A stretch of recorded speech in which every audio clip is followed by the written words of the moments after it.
Esta clase mediastino medio, y en mediastino medio esencialmente el corazón y los grandes vasos.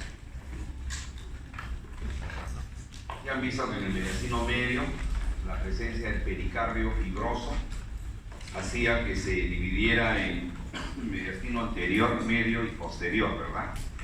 Entonces es este saco pericárdico el fibroso, porque son dos.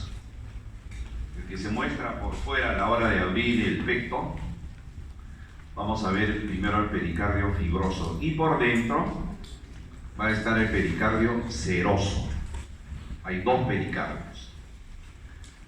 Este pericardio fibroso es el que le va a dar protección al corazón de los traumas, de las contusiones, de los traumas, que también al momento de lesionarse van a producir sangrado, como vamos a ver los sangrados que se pueden suceder aquí con taponamientos cardíacos o acumulación de líquido pericárdico en algunas circunstancias inflamatorias. Este pericardio fibroso tiene una base, y esta base está sinequeada. Sinequear o sinequeado es adherido firmemente al músculo diafragma y específicamente al centro frénico o la porción tendinosa del diafragma. Esa parte blanca que tiene tres hojas, una anterior, una derecha y otra izquierda, es el centro frénico, a ese nivel. Y después va envolviendo a la llegada y la salida de los grandes vasos, como por ejemplo la vena cava superior, a la aorta ascendente primero, a la arteria pulmonar, de tal manera que se va a extender hacia el vértice en estos vasos y van a constituir un triple repliegue a estos tres vasos. Este pericardio de alguna manera va a estar fijado por algunos ligamentos, y lamentablemente no los vamos a ver de manera directa, salvo que estemos disecando un cadáver no autopsiado. Cuando vamos a disecar un tórax de cadáver no autopsiado, se hace un corte más o menos en forma de V, y al momento de separar y haber cortado los cartílagos costales, el momento de levantar, es ahí cuando podemos ver estos ligamentos que van desde la cara posterior del manubrio y la cara posterior del apéndice sifoides. Entonces, ¿cómo se llamará el ligamento que va del esternón manubrio a la cara anterior del pericardio? Esternopericárdico superior. Y este que va de la cara posterior del apéndice sifoides será esternopericárdico inferior.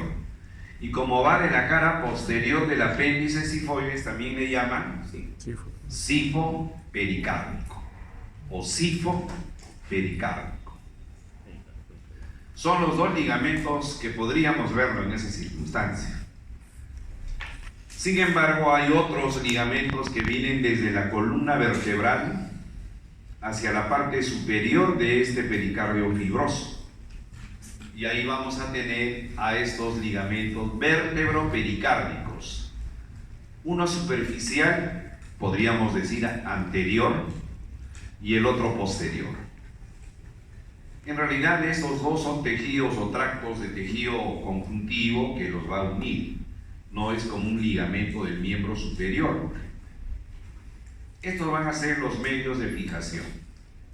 Y al músculo diafragma, si ven esta parte blanca del diafragma, es el centro frénico, o llamado también la porción tendinosa del músculo diafragma, a la cual también se van a unir la base a través de esos ligamentos freno de diafragma al pericardio, freno pericárdico. Para ser más exquisitos, son laterales y uno medio. Freno pericárdicos laterales y uno medio. Entonces, eso van a ser los ligamentos.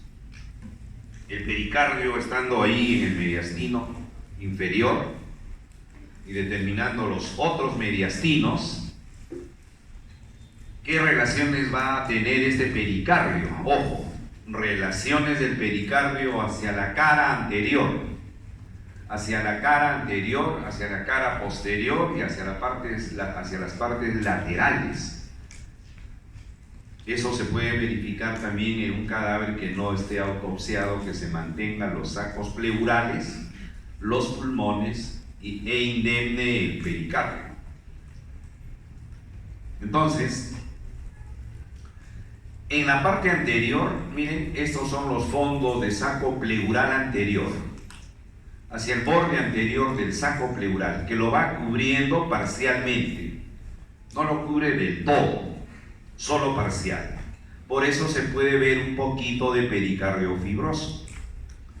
Y como en los sacos pleurales están los pulmones, los bordes de los pulmones también van cubriendo por la parte anterior al saco pericárdico.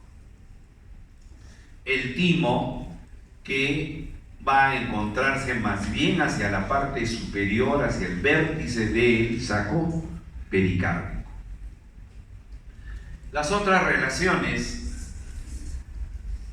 están los espacios intercostales, los cartílagos costales llegando a articularse con el manubrio y con el cuerpo, también se van a encontrar delante del saco pericárdico.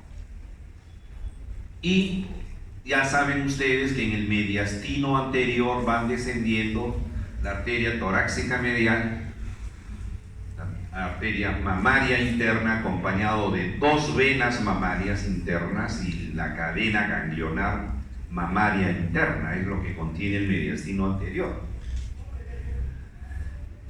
Aquí podemos ver también en esta vista lateral que en la cara anterior, miren la cara posterior del cuerpo del esternón y el manubrio, ya que de ahí salían esos ligamentos, ¿verdad? Externo pericárdico superior, sobre todo a este nivel. Y la relación más inmediata de la cara anterior del pericardio sería con el mediastino anterior, ya que su límite posterior es la cara anterior del saco pericárdico y el límite anterior del mediastino anterior sería la cara posterior del esternón, específicamente el cuerpo esternal. Relaciones laterales. Si este es el saco pericárdico, la pleura parietal, que va a tapizar la cavidad torácica, las paredes de la cavidad torácica van tomando nombre. Cuando la pleura parietal cubre a la cara interna de los arcos costales, se llama pleura costal. Luego se va hacia el cuello, el vértice de la pleura está a 2.5 centímetros de la clavícula, o sea, el vértice de la pleura y el pulmón está en el cuello. De ahí va a descender hacia la línea media, hacia encontrarse con el músculo diafragma, y esta pleura de aquí se va a llamar la pleura mediastínica. Y cuando la pleura haya llegado al músculo diafragma, se llamará la pleura parietal diafragmática. Explicado eso, entonces, ¿con quién tendrá relación el saco pericárdico en su cara lateral? Con las pleuras medias típicas, que justamente se define como mediastino al espacio entre los dos sacos pleurales. Pero a su vez se han disecado también esto, por lo menos en el cadáver lo hemos visto, como el nervio frénico va descendiendo desde el cuello, pasando por el mediastino superior y luego se encuentra en el mediastino medio, porque va bien pegado a la parte lateral del saco pericárdico hasta llegar al músculo diafragma. El nervio frénico es un nervio mixto, porque sí, es motor para el músculo diafragma, pero también es sensitivo para la pleura cervical, la pleura mediastínica y la pleura diafragmática. El dolor pleural. Nuestro país es uno de los países, en primer lugar, con tuberculosis, que va al pulmón, pero también puede dañar la pleura parietal, y ellos presentan un dolor muy intenso, el dolor pleurítico. Es un dolor tipo hincada, intenso, y es recogido si es en la pleura costal, los nervios intercostales. El frénico si hay un problema de esta pleura parietal mediastínica. Ya es difícil de verlo por la disección. Miren, la arteria torácica interna o la torácica medial genera una rama que se llama la arteria pericardiofrénica. La arteria pericardio para irrigar al pericardio y al músculo diafragma, pericardiofrénica. Miren, a medida que va descendiendo junto con el nervio frénico, van generando estas ramas para irrigar la parte lateral y anterior del saco pericárdico, porque tiene que recibir sangre arterial. Hasta que esta propia arteria llegue al músculo diafragma e irrigue también al diafragma. Pericardiofrénica. Es una de las ramas de la arteria mamaria, interna o torácica medial. También entonces la relación medial de relación lateral del saco pericárdico estaría con la cara medial de los pulmones y con el pedículo pulmonar, ya que está en la cara mediastínica del pulmón o la cara medial de los pulmones. Conclusión: relaciones: cara medial del pulmón, pleura mediastínica, nervio frénico, arteria pericardiofrénica y las venas pericardiofrénicas. Las relaciones posteriores. Vean, creo que comenzamos con la imagen del medio. Y en el caso del lado derecho se abre una ventana al pericardio posterior, al pericardio fibroso en su cara posterior. Aquí se ha abierto una ventana para ver qué hay detrás del pericardio fibroso. ¿Y qué vamos a encontrar? A la aorta descendente, al esófago.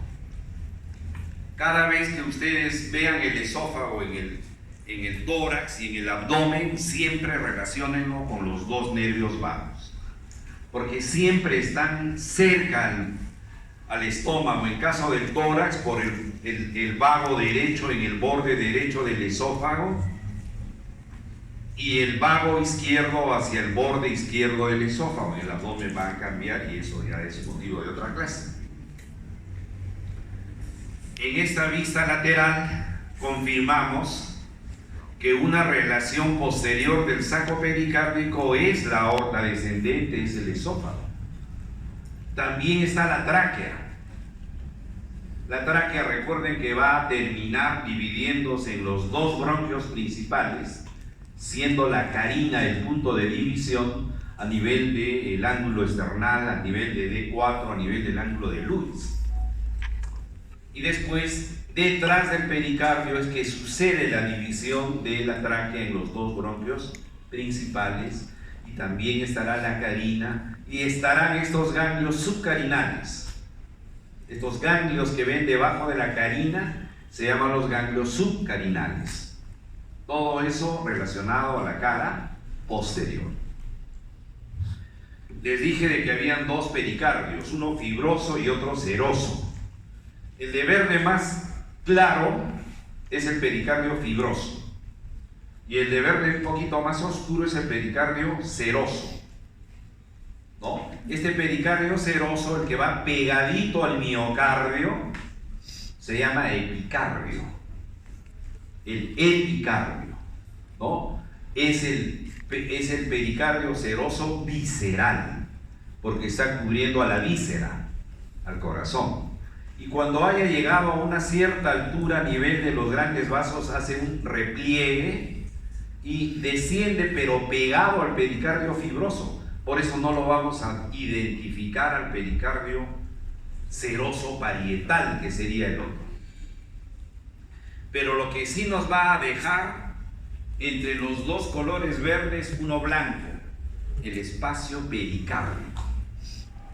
Y el espacio pericárdico contiene el líquido pericárdico, que permite que el movimiento cardíaco sea totalmente dinámico, como lubricarlo, por decirlo así. ¿Entre quiénes está el espacio pericárdico? Entre el pericardio seroso visceral, epicardio, y el pericardio seroso parietal, que va pegado al pericardio fibroso. Este espacio pericárdico, doctores, da serios problemas en muchos pacientes. Pacientes que tienen enfermedades reumatológicas, enfermedades de policerositis, donde las células de este pericardio producen el líquido pericárdico, pero por estos problemas infecciosos, la producción de líquido puede ser mucho mayor, y este espacio sería muy grande, y entonces se llama derrame pericárdico. Como comprenderán, le estaría quitando espacio al movimiento cardíaco, al llenado de la sangre. Lo va a restringir. Por lo tanto, el paciente va a entrar en una insuficiencia cardíaca. Y es una emergencia drenar. Drenar este líquido se llama pericardiocentesis. Pericardiocentesis. Evacuar ese líquido que está haciendo una restricción al movimiento cardíaco, para que así el paciente mejore rápidamente. Si no, se puede morir, darle un paro y se muere en el momento. Este es el repliegue del pericardio seroso, tanto en la cara anterior de la vena cava superior, del callado aórtico y de la arteria pulmonar. Es a este nivel cuando ya hace ese repliegue y ahora desciende pegado al pericardio fibroso.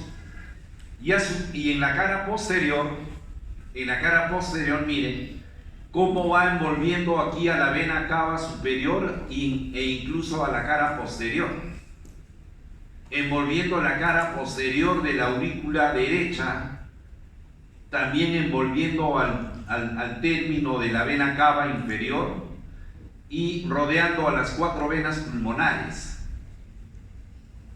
De esa manera se despliega este pericardio seroso visceral hacia la parte posterior.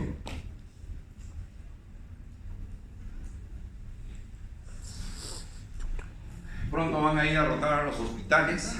Todos los días escuchamos en la televisión todo lo que pasa en la calle, y van a recibir un paciente así, un trauma torácico por arma blanca, y que lo más probable es de que esté lesionando el pericardio, sino el corazón. Y todavía felizmente el paciente ha llegado a la emergencia, porque ha podido morirse en ese momento del trauma. Diferentes traumas, ¿no? El cuchillo se ve. Esto no es ficción, lo vemos en las emergencias.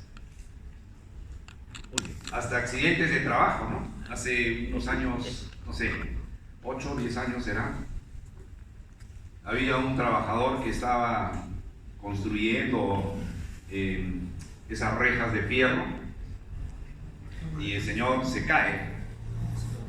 No es el caso, esto es de otra situación, y le atraviesa un fierro. Cortan el fierro y lo traen aquí al hospital Almenara, con el fierro incluido. Se lo retiraron en sala de operaciones, pero ya con todo listo para ver qué se podía solucionar. El paciente salió caminando del hospital. Y aquí, prácticamente, pues, la cantidad de sangrado que puede estar produciéndose, y no solamente el problema es el corazón, sino también los pulmones, y sabe Dios qué más. Entonces, puede sangrar. Y este espacio pericárdico que ya lo hemos definido, entre quienes está, se puede llenar de sangre. Y entonces de igual manera va a restringir al corazón para su llenado y su eyección. Es una real emergencia porque ese corazón está muy apretado, por decirlo así. La pericardiocentesis, una sola vez en mi vida la he hecho, de un paciente con un problema de taponamiento por líquido pericárdico. Estaba el paciente en trauma shock y los emergenciólogos tenían que hacer el drenaje. Yo nunca había visto cómo se hacía un drenaje. Yo agradezco a este slide, donde se toca el lado izquierdo del apéndice sifoides, se penetra en la jeringa dirigido al punto medio de la clavícula del lado izquierdo y me ligó. De verdad, se lo digo con toda sinceridad. Permitió drenar el líquido citrino, es un líquido blanco, medio amarillento, citrino, el líquido pericárdico. Le sacamos más o menos como 60 centímetros cúbicos. Entonces dije, sí, voy a continuar dictando esta clase para tener buenos recuerdos. Pero cuando no se puede hacer eso, el paciente tiene que entrar a la sala de operaciones. Y miren cómo han abierto el pericardio y han sacado la sangre. Se llama ventana pericárdica. Ya no hay otra solución, hay que operarlo. Una esternotomía media, el esternón lo parten de la mitad, abren el tórax y se encuentran con el pericardio de frente, ya que estamos viendo cuáles son las relaciones anteriores del pericardio.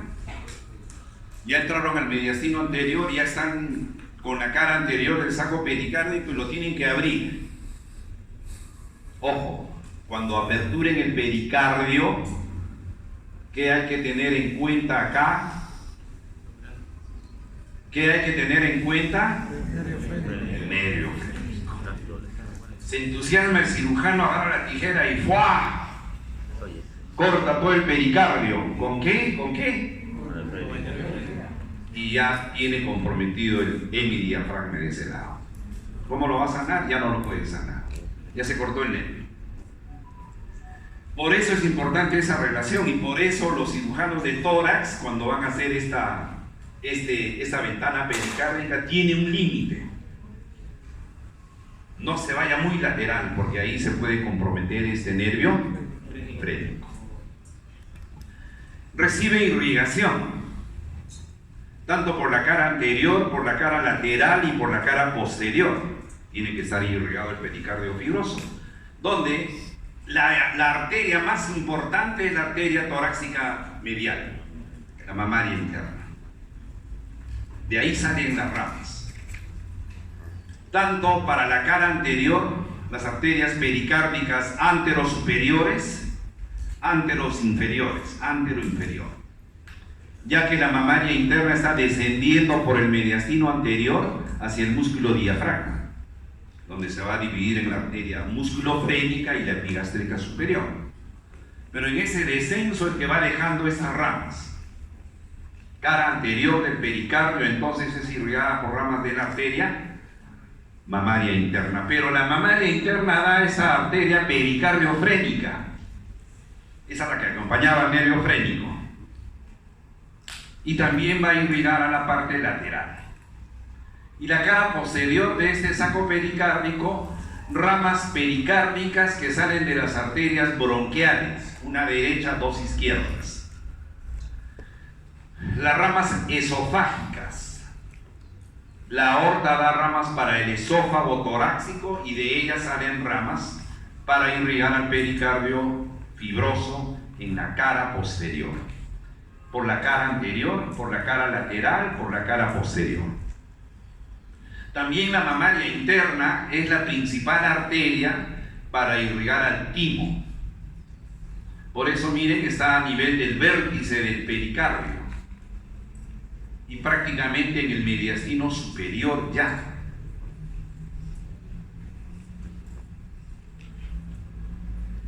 Muy bien, entonces ya vamos a disecar el pericardio, ya hemos abierto el pericardio y vamos a ver ahora el corazón. Y las dos primeras cosas que hay que demostrar en el cadáver son los dos senos. El seno transverso, que su epónimo es tail. Miren, aquí están las aurículas, la aorta, la cava superior. Entre las aurículas y las dos arterias mencionadas, las flechas, indican que hay un espacio virtual. Que aquí el dedo estamos metiendo entre la cava, la aorta, y miren, aquí está la puntita del dedo.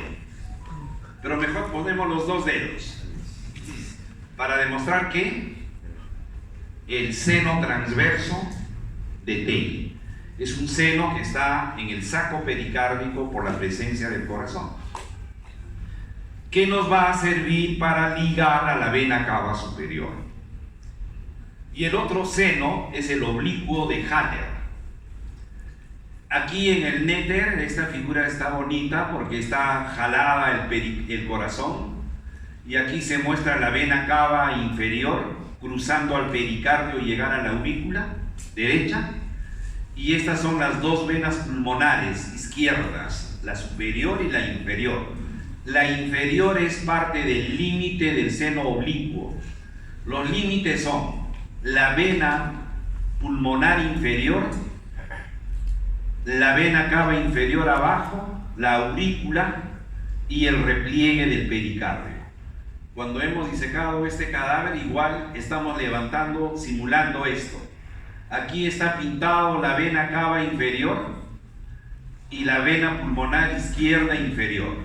Y aquí tenemos a este seno oblicuo, este espacio, seno oblicuo de Haller. Este es otro cadáver disecado que estamos demostrando este espacio, este seno.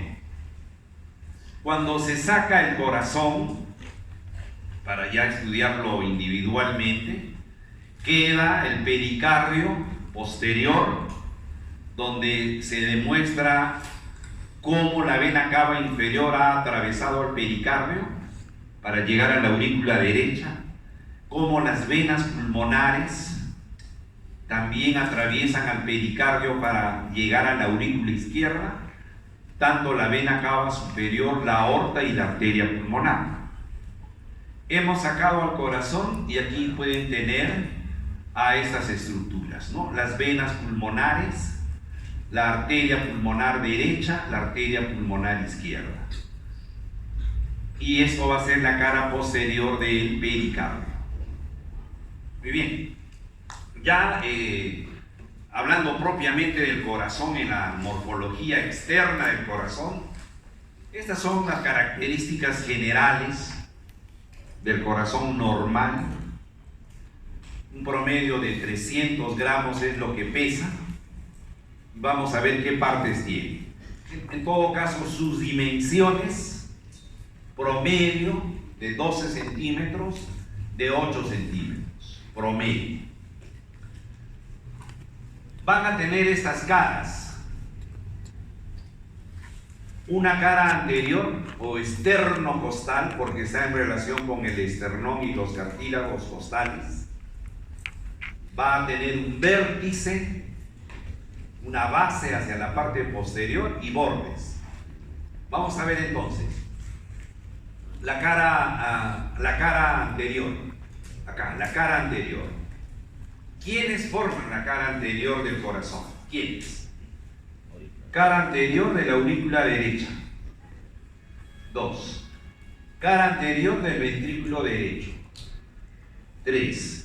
Cara anterior del infundibulum pulmonar, que es parte del ventrículo derecho también. El surco interventricular anterior y parte de la cara anterior del ventrículo izquierdo. Todo eso va a ser la cara anterior.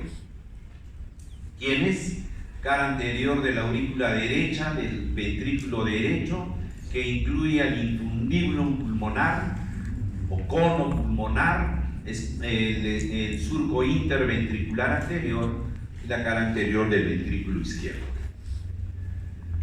La cara inferior o diafragmática, ahí está el músculo diafragma. El corazón tiene una cara que está apoyado ahí en el diafragma, que es más o menos plana, que vendría a ser esta.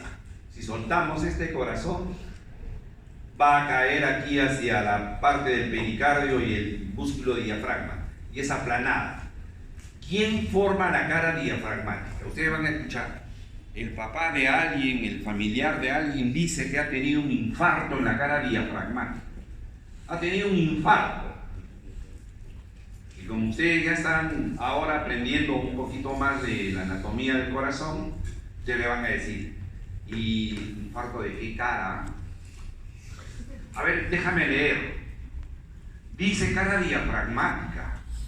Entonces ustedes dicen, la arteria interventricular posterior es la que se ha obstruido. Porque la cara posterior diafragmática es la cara dado por el ventrículo izquierdo. Y sí, en esta cara posterior está el surco interventricular posterior, lo vamos a ver luego. Y la cara izquierda, que en realidad decirle cara es una descripción morfológica porque está en relación con el pulmón izquierdo, con la cara mediastínica de la pleura y el pulmón izquierdo, dado esencialmente por el ventrículo izquierdo también, ¿no? El ventrículo izquierdo. Que está aquí, bueno, aquí es, ¿qué vendría a ser esto, muchachos? Eso de acá donde la tijerita la está levantando, les digo que esto es la aorta, esta es la arteria pulmonar izquierda. Seno transverso, te dice. ¿Qué? Seno transverso. No, esta cosita blanca que está acá, ¿qué será? Nervio. A ver, lo de la mesa. ¿Lo han visto ayer? ¿Qué es esto?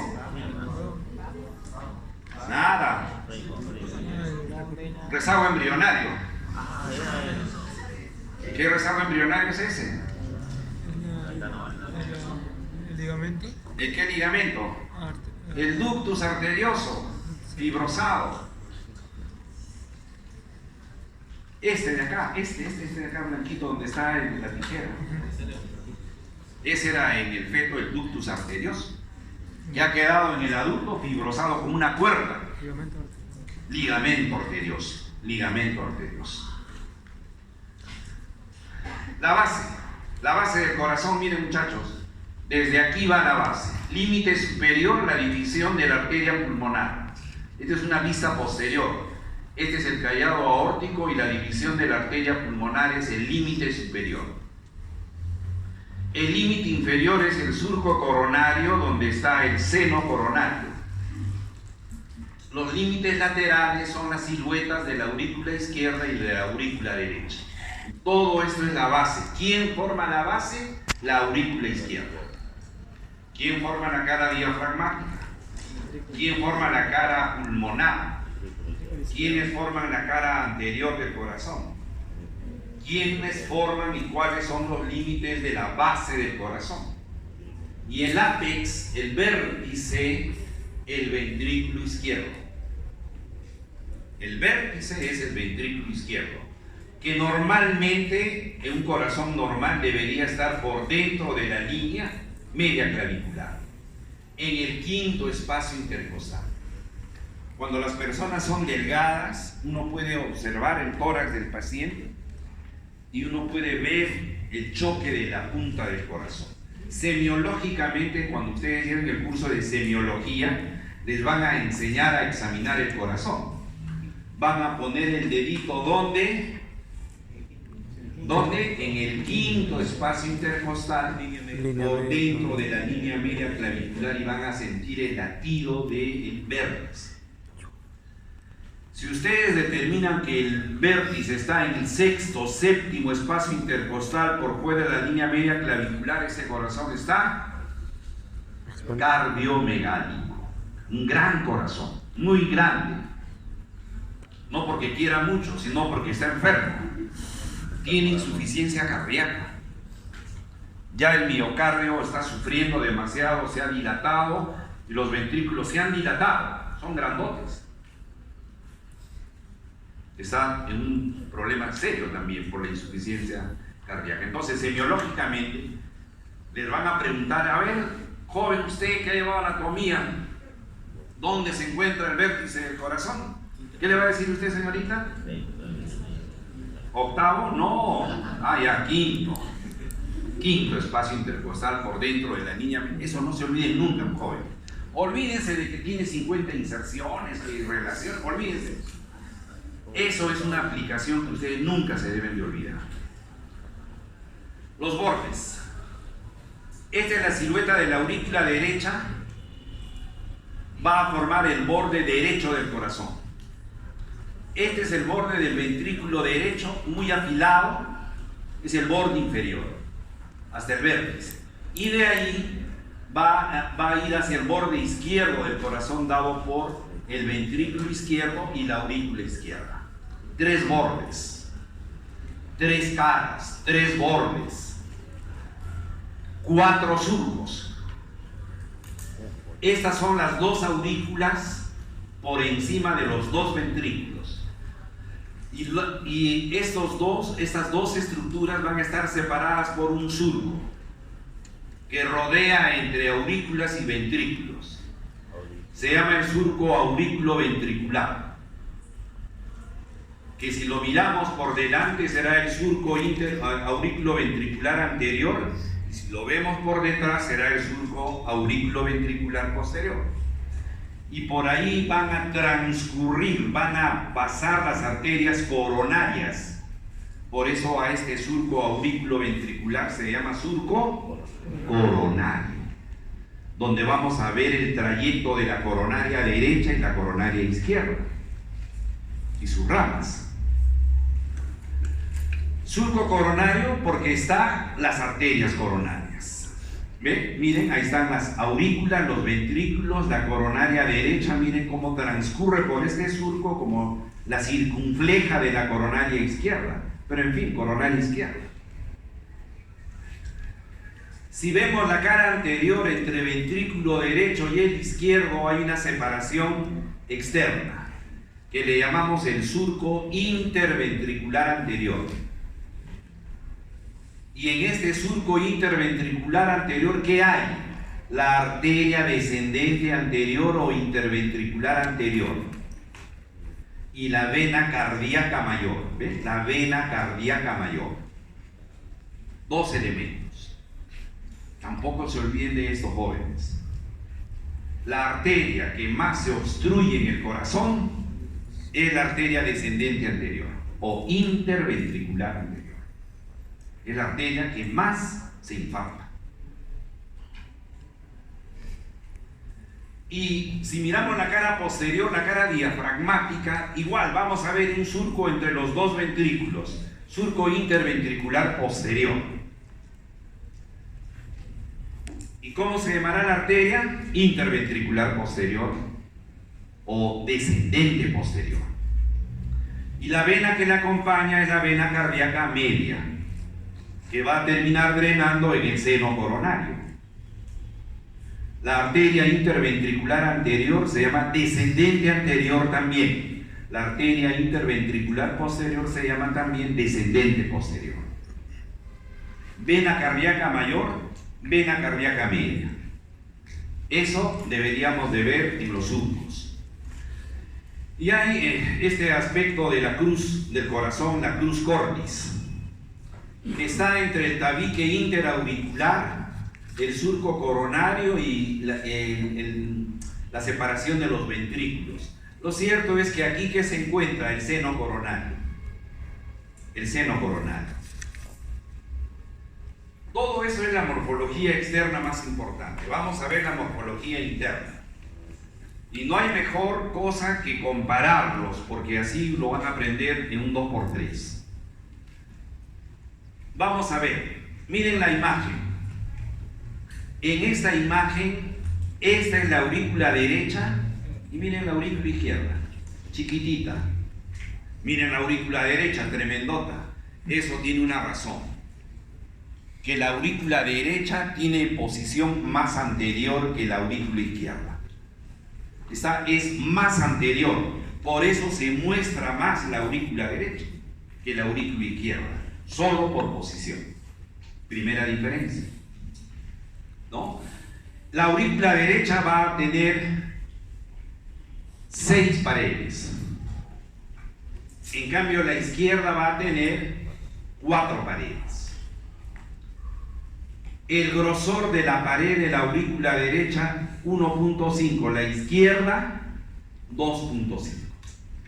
O sea que la izquierda tiene una pared un poquito más gruesa que la derecha.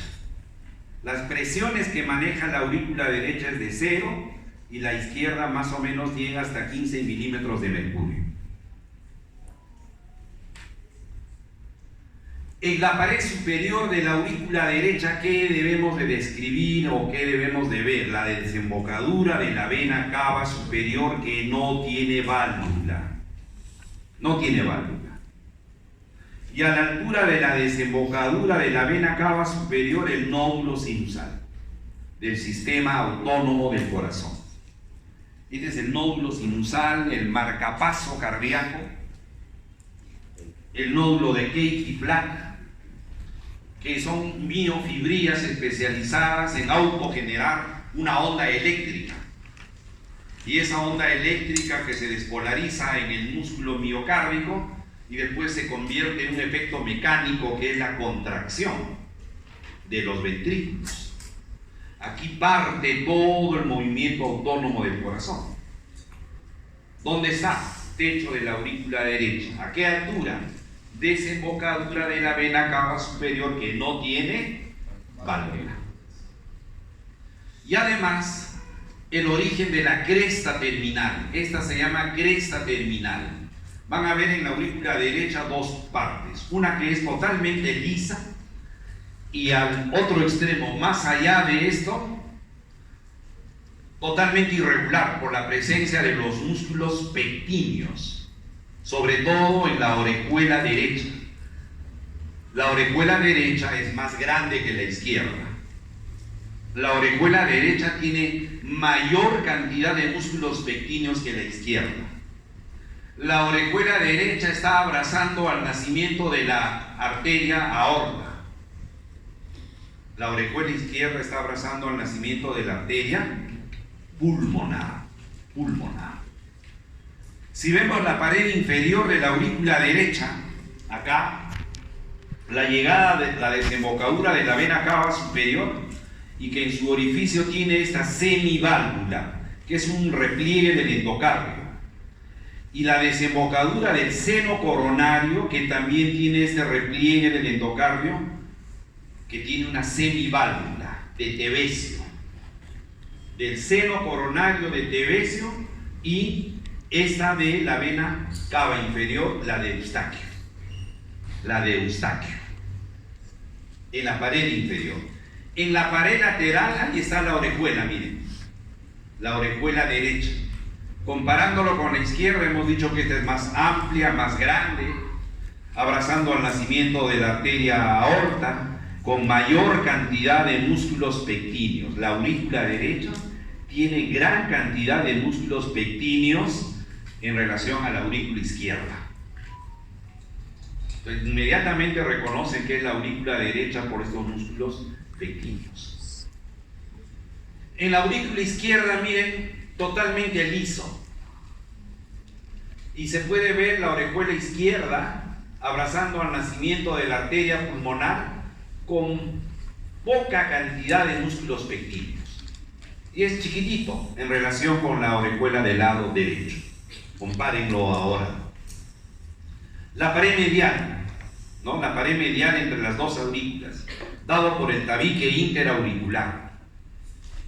Este tabique interauricular, ustedes que están llevando neurología lo saben perfectamente, que hay una comunicación interauricular, CIA, pero que después se va a cerrar, ¿no? La progresión del septum primum y el septum secundum va a hacer de que esto se cierre en el momento del nacimiento, ya no haya CIA.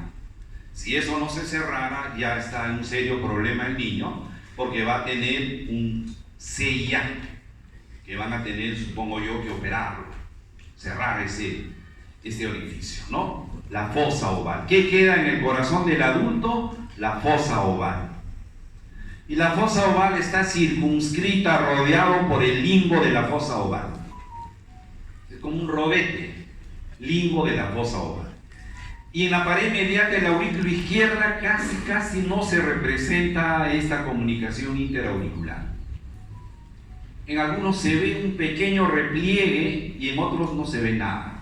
Pero cuando lo ponemos al trasluz, se ve sí una zona mucho más delgada, representando a la fosa oval. ¿Qué más hay en la aurícula derecha? El triángulo de Koch. Este triángulo de Koch que está determinado por el tendón de Todaro.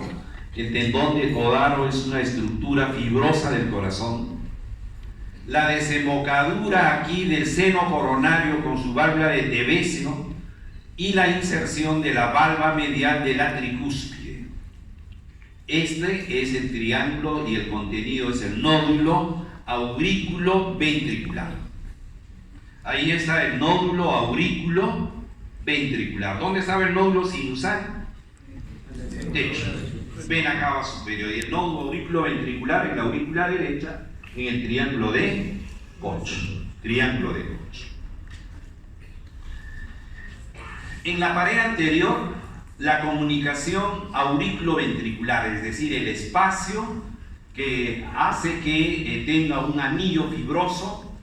El anillo fibroso es el que está determinando este espacio aurículo-ventricular, y en este espacio fibroso la inserción de la válvula tricúspide, que es la que va a cerrar esta comunicación aurículo-ventricular derecha. Tricúspide que va a tener 3 valvas, ¿no? En cambio, en el lado izquierdo, y de igual manera la comunicación aurículo-ventricular, que también tiene su anillo fibroso, pero la válvula es la bicúspide o mitral, porque tiene 2 valvas, una lateral y una medial. Y aquí podemos ver entonces las 3 valvas, anterior, posterior, medial, de la tricúspide, anterior, posterior, medial. Y en la cara posterior de la aurícula derecha, miren, desembocadura de la vena cava superior, desembocadura de la vena cava inferior. En el corazón del adulto no hay nada. Se ha descrito en el corazón del feto el tubérculo de Lower, no hay en el corazón del adulto, tubérculo de Lower. Y en el lado izquierdo, la desembocadura de las 4 venas pulmonares. Izquierdas, superior, inferior; derechas, superior, inferior. Ahí estaría el tubérculo de Lower, ¿no?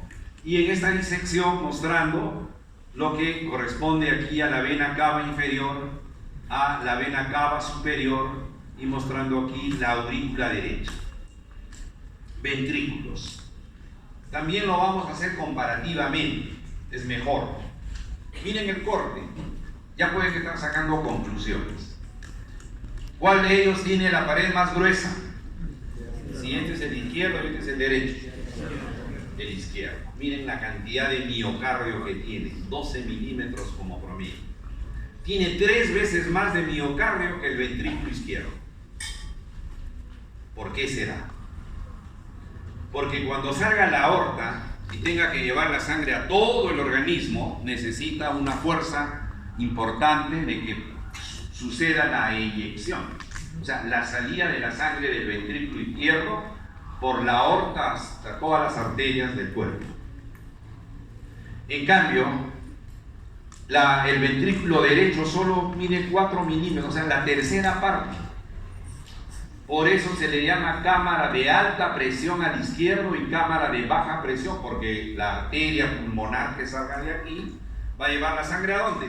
Al que está a su costadito, los pulmones. Entonces no necesita tanta fuerza de contracción. Si la arteria pulmonar, cuando ella salga, ya está entrando a los pulmones, no requiere tanta fuerza. Esa es la razón. Entonces ya tenemos esta primera diferencia. La dimensión de este miocardio. Miren la superficie del ventrículo derecho, totalmente irregular. Y es totalmente irregular porque presenta a las columnas carnosas, primer, segundo y tercer orden, donde las de primer orden se llaman músculos papilares y en caso del ventrículo derecho son 3. La válvula tricúspide, ¿cuántas valvas tiene? Entonces el ventrículo derecho, ¿cuántos músculos papilares tiene? Para cada valva. ¿Cómo se llamarán los músculos papilares para cada valva? Anterior, posterior, medial. Si ustedes se acuerdan de la posición de las valvas de la tricúspide, saben el nombre de los músculos papilares. Este es el músculo papilar anterior, que es como una torre. Una base insertada en la pared ventricular puede tener 1, 2 o 3 vértices, de donde salen las cuerdas tendinosas de primer, segundo y tercer orden, para llegar hacia la valva. Esa es la posterior, cuerdas tendinosas que van a esta valva posterior, y esta es el músculo papilar medial que está insertado en el tabique interventricular. También le llaman el músculo de Lutschka. Mejor llamémosle simplemente músculo papilar medial, que está pegado o está insertado en el tabique interventricular, dando también las cuerdas tendinosas. De primer orden, las cuerdas tendinosas porque terminan en el borde libre de la valva. De segundo orden porque terminan en la cara ventricular de la valva, como las de tercer orden, que son más delgadas, más pequeñas. Entonces ahí vemos en el otro corte esta gran diferencia, y este es el tabique interventricular. Si vemos en el ventrículo izquierdo, si seguimos esa relación bicúspide, ¿cuántas valvas? 2. ¿Qué posición? Medial, lateral. ¿Cuántos músculos papilares? 2. Medial y lateral. Ahí está. La valva medial, músculo papilar medial. La valva lateral, músculo papilar lateral. Se acabó. Esas son las grandes diferencias. Las de segundo orden son como puentes, es decir, el miocardio crece como un puente, deja una luz al medio. Y la de tercer orden, estas trabéculas carnosas solamente son como un empedrado en la superficie ventricular. Eso es todo. Ya hemos comparado entonces los dos ventrículos en ese sentido de los dos músculos papilares en el lado izquierdo. ¿Qué más?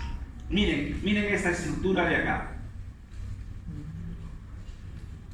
Es una columna carnosa de segundo orden, como un puente, mírenme, como un puente, que en este caso va del tabique interventricular a la base del músculo papilar anterior. Se llama la trabécula septomarginal. Se llama también el fascículo arqueado o la banda moderadora. Trabécula septomarginal, banda moderadora. ¿Por qué es importante esa? Porque si hemos hablado del nódulo sinusal, del nódulo auriculoventricular y el haz de His que viene en el tabique interventricular, la rama derecha, para que llegue a la pared del ventrículo derecho, lo hace por esta columna carnosa de segundo orden, la trabécula septomarginal. Si esto se cortara, habría un bloqueo de la rama derecha del haz de His. Le estamos quitando contractilidad a la pared ventricular derecha. ¿Se puede infartar esto? Bien piña, ¿no? Pero también puede suceder. Todo puede suceder. Hasta lo más raro puede suceder. Esta es la cresta supraventricular de His, o llamado espolón de Wolff. Debido a que todo esto es la cavidad ventricular, pero el punto de partida para el infundibulum o cono pulmonar es la cresta supraventricular. Se ve como un arquito acá. Pregunta de examen siempre. O sea, ya tienen una pregunta. Y de ahí ya va a salir la arteria pulmonar. ¿De dónde? ¿Directamente del ventrículo derecho? No. ¿De dónde? Del infundíbulum pulmonar. El punto de partida del infundíbulum es la cresta supraventricular de His, con su válvula sigmoidea pulmonar. 3 válvulas, una anterior y 2 posteriores. Esa arteria pulmonar que cuando salga debajo del callado aórtico da la arteria pulmonar derecha, que para llegar al pulmón derecho tiene que pasar por detrás, ojo, por detrás de la aorta ascendente y de la vena cava superior. Eso ya está demostrado, lo hemos demostrado en el cadáver ayer, cómo va transcurriendo la arteria pulmonar derecha. La izquierda va más libremente y ahí se va a encontrar este ligamento fibroso, ¿no? Ligamento arterioso. Una vista posterior se ve cómo se divide la arteria pulmonar. La derecha pasando detrás de la aorta ascendente y de la cava superior. Y en el ventrículo izquierdo, el nacimiento de la arteria aorta con su sigmoidea aórtica, que también tiene 3 valvas. 3 valvas, pero dispuestas 2 anteriores y una posterior. Esta es la anterior derecha, la anterior izquierda y posterior. Y miren lo que se llama el seno aórtico. Es como un nidito. La valva y la aorta ascendente. El espacio se llama seno aórtico. Del derecho, ahí está el orificio del origen de la coronaria derecha. Y en el izquierdo, el origen de la arteria coronaria izquierda, donde nacen las 2 arterias coronarias del seno aórtico derecho, seno aórtico izquierdo, del izquierdo. Perdón. Los nódulos que hay en el borde libre de la valva, miren estos como unos granitos, son los nódulos de Arancio. Y en la sigmoidea pulmonar también tiene lo mismo, pero se llaman los nódulos de Morgagni. Los nódulos de Morgagni. El de la aorta es los nódulos de Arancio. Y están acá. Esta es una foto de una que no nos salió muy bien. Esta es la aorta tomada de arriba, pero queríamos demostrar, miren el seno aórtico, los 3 senos aórticos y el cierre de las valvas de la sigmoidea aórtica. El cierre debe ser perfecto. Si no se cierra bien, entonces va a haber un problema, ¿no?, de estenosis. O perdón, si no se abre bien, un problema de estenosis. Si no se cierra bien, un problema de insuficiencia. O sea, la sangre que bota el ventrículo derecho tiene que salir por la aorta, pero no debe de regresar la sangre. Si la válvula aórtica no se cierra bien, le deja un espacio, la sangre va a regresar al ventrículo, una parte de la sangre. Y entonces ese ventrículo va a cargar más sangre en una insuficiencia aórtica. Y si no se abre bien, es una estenosis aórtica. Es un capítulo muy bonito en el curso de cardiología, donde todo eso va a dar un cuadro clínico. Y hay que saber escuchar cuándo es una insuficiencia en la válvula, cuándo es una estenosis de la válvula o aórtica o sigmoidea pulmonar, etc. ¿Qué es lo que hemos querido viendo este dibujo? Le tomamos la foto para poder ver ahí los senos aórticos. Muy bien. ¿Qué hora es, por favor? Irrigación. Tenemos unos 10 minutos más. La irrigación. Las arterias coronarias. Miren la cantidad de sangre que el propio corazón, para que se irrigue el miocardio, va a recibir. 0.7 a 0.9 cc por gramo de miocardio. ¿Cuánto pesaba el corazón? 300. Échenle que sea 0.7. 210 como mínimo de sangre que el propio corazón tiene que recibir para mantenerse irrigado. El miocardio, el endocardio, para que funcione. Entonces, la irrigación tiene que darse cuando el corazón está en diástole, no cuando está contraído, porque las arterias que van penetrando al miocardio no podrían llevar la sangre si está contraído. Por eso es que se da en la diástole. La arteria coronaria derecha, ¿dónde nace? En el seno aórtico derecho. ¿Cuántos segmentos tiene la arteria coronaria derecha? 2. El primer segmento es cuando sale, ya sale, miren, está en el surco coronario anterior y va a empezar a dar ramas para el infundíbulo pulmonar. En el 60 a 70% de veces pongo las dos bibliografías. Creo que Moore dice 60% y Gray creo dice 70%. Bueno, cito los dos, ¿no? Donde en este porcentaje el nódulo sinusal siempre tiene su propia arteria, que se llama la arteria del nódulo sinusal. Y de la coronaria derecha sale la arteria del nódulo sinusal en un 70%. Y de la circunfleja de la coronaria derecha el resto. Luego, para la irrigación de la aurícula derecha, auriculares anteriores, ventriculares anteriores, y cuando ya esté llegando a terminar su primer segmento, la última rama de ese primer segmento es la marginal derecha. ¿Dónde está la marginal derecha? En el borde inferior del corazón. ¿Y el borde inferior dónde estaba? ¿Quién lo daba? El ventrículo derecho. Hasta que llegue al vértice. Ahora la arteria gira. Miren, esta es la arteria del nódulo sinusal, de la coronaria derecha, en un 60 a 70% de veces. Y entonces ahora esta es la marginal derecha. Y ahora el corazón ha girado hacia atrás, en el surco coronario posterior, dando ventriculares posteriores, dando la arteria para el nódulo aurículo ventricular, y ahora desciende ya la arteria en el surco interventricular anterior. O sea que la rama terminal de la coronaria derecha se llama descendente posterior o interventricular posterior. Interventricular.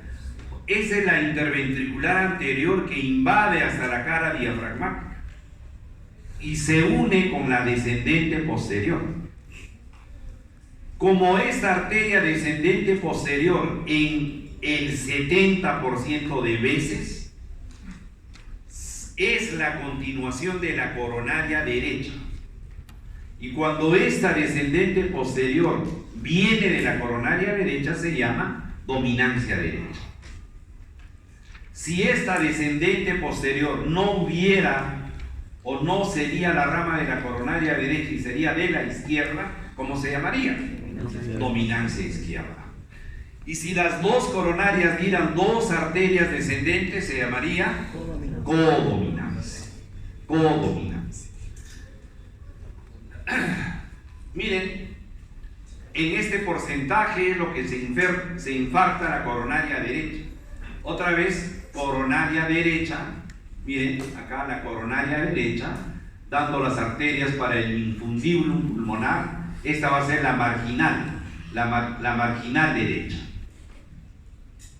Entonces, en conclusión, miren todo lo que irriga la coronaria derecha. La aurícula derecha, una parte pequeña de la aurícula izquierda a través de las arterias atriales, la cara anterior del ventrículo derecho, ¿no? Luego la cara diafragmática por la descendente posterior. Vamos a ver cómo se irriga el tabique interventricular en otra vista, pero lo que sí quiero que quede bien claro es: todo el sistema autónomo del corazón está irrigado por la coronaria derecha. Nódulo sinusal, aurículo ventricular, haz de His, rama derecha, rama izquierda, toda por la coronaria derecha.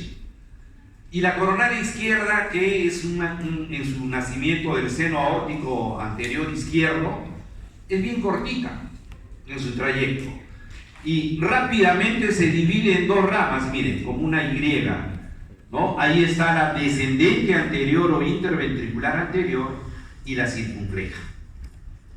En esta muestra también la descendente anterior o interventricular anterior y la circunfleja. Y esta descendente anterior irriga a través de estas arterias diagonales. Pueden variar el número de diagonales. En este corazón disecado solo encontramos una diagonal. En el dibujito hay dos diagonales. ¿Qué irrigan las diagonales? La cara anterior del ventrículo izquierdo. La cara anterior del ventrículo izquierdo. Y también da pequeñas ramas para el ventrículo derecho que está contiguo al surco interventricular anterior. De tal manera que esta arteria descendente anterior va a terminar hacia la cara diafragmática. Luego la circunfleja en ese 30 o 40% es la que va a generar la arteria para el nódulo sinusal. Y después van a dar ramas para la aurícula izquierda, va a dar la marginal izquierda, ¿no? Esta va a ser la marginal izquierda. Y esa arteria coronaria izquierda suele terminar hacia el surco coronario posterior. Y aquí podemos ver en estas piezas disecadas en algún momento la coronaria izquierda. ¿Qué arteria será esta, muchachos? ¿Qué arteria será?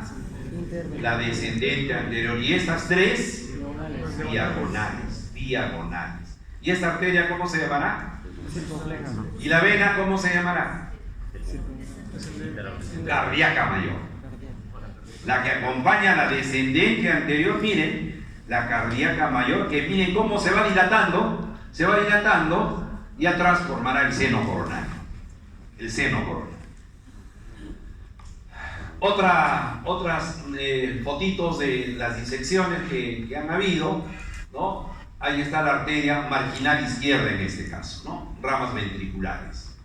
Y eso es lo que va a irrigar la arteria coronaria izquierda, que ya lo he descrito. ¿Cómo es la irrigación del tabique interventricular? Las dos descendentes. La descendente anterior, que viene a ser esta, genera ramas septales anteriores. Septales para el septum interventricular. ¿Hasta dónde? 2/3 anteriores. Y la descendente posterior o interventricular posterior genera las arterias septales posteriores, que va a irrigar 1/3 posterior del tabique interventricular. O sea que el tabique interventricular está irrigado por las dos coronarias, por las dos descendentes, la anterior y la posterior. Ya hemos dicho que se llama dominancia derecha. Miren acá. Aquí está la coronaria derecha y aquí está la descendente posterior. O sea, en ese 70%. Dominancia derecha. Ahora miren. Miren acá.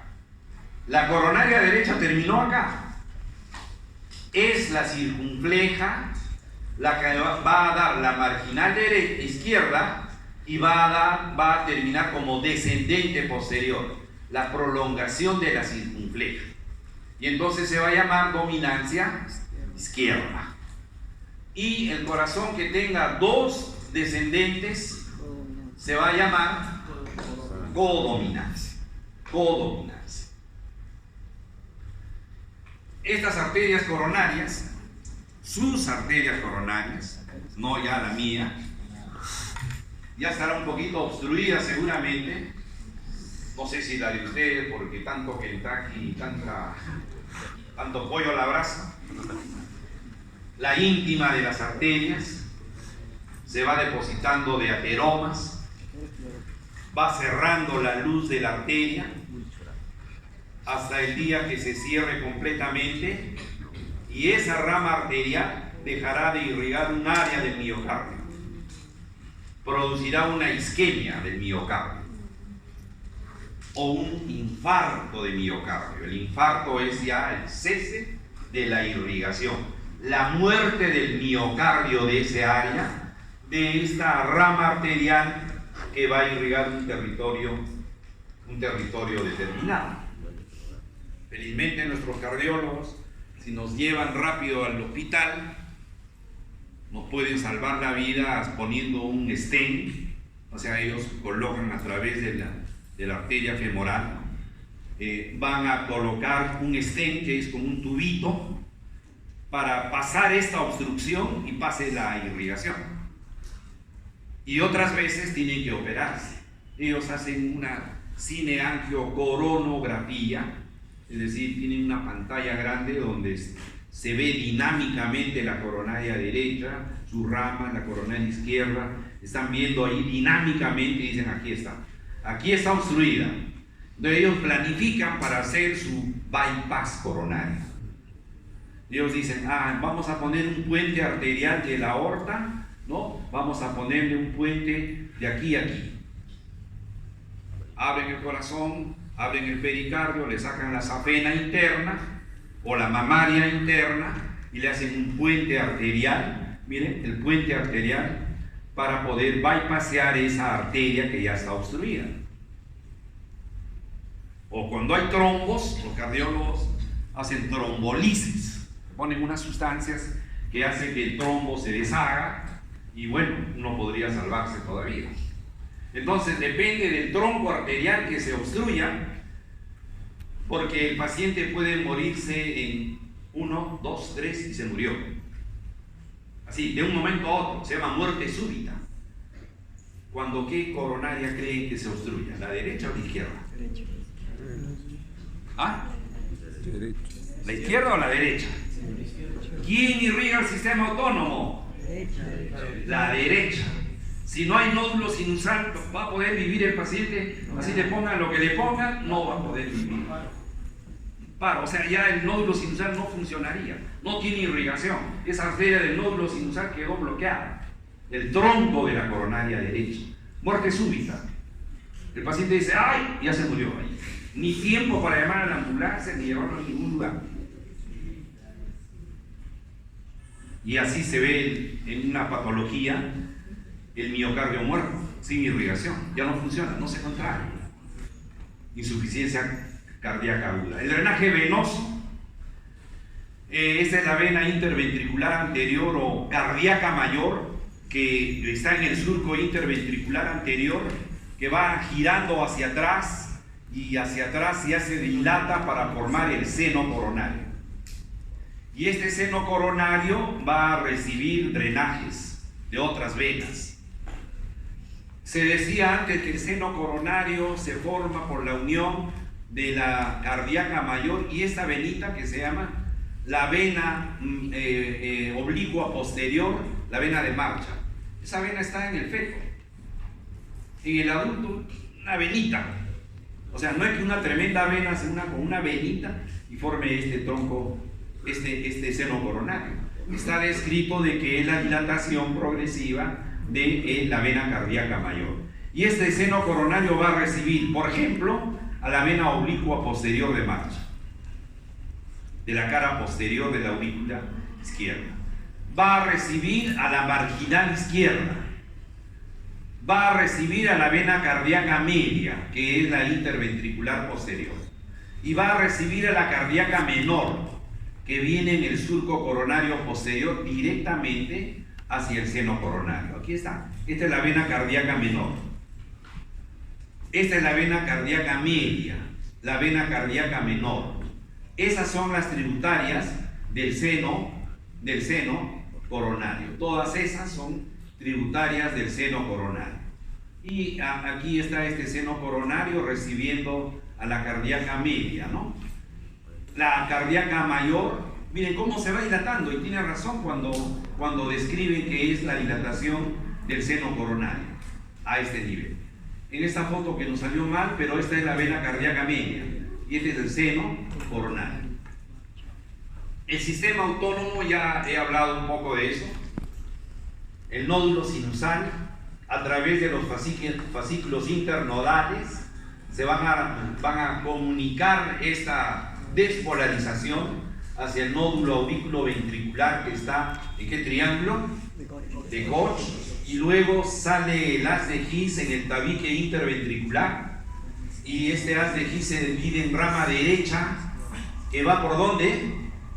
Por la trabécula septomarginal, fascículo arqueado o banda moderadora, y va a llegar hacia la pared del ventrículo derecho para que suceda la parte eléctrica y mecánica, y el haz de His izquierdo irá pues por la pared ventricular izquierda. Creo que es en síntesis. Hay dos plexos cardíacos, ya ustedes son tromes en neuro, ¿no? Los dos plexos cardíacos tienen acción o función simpática y parasimpática. ¿De dónde procede la función simpática? De la cadena simpática cervical, desde los ganglios medios de la cadena simpática cervical, y la parte parasimpática lo da el vago. Y estos dos plexos cardíacos superficial miren delante del callado aórtico y de la división de la arteria pulmonar, y en cambio el profundo va a estar detrás. Y esa es la acción simpática en el miocardio. Miren, van a hacer cronotropismo positivo, o sea, van a aumentar la frecuencia cardíaca. ¿El vago qué va a hacer? Relajado el vago, ¿no? Parasimpático. Va a disminuir la frecuencia cardíaca. Inotropismo positivo va a aumentar la fuerza de contracción del miocardio. Y el parasimpático, lo contrario. Lo contrario, ¿no? Están mediados por esos neurotransmisores, y esta es la función parasimpática. Cronotropismo negativo, inotropismo negativo, vasoconstricción coronaria. Promoción de hace 15 años. Dos cirujanos actualmente. Muchas gracias. Muchas gracias.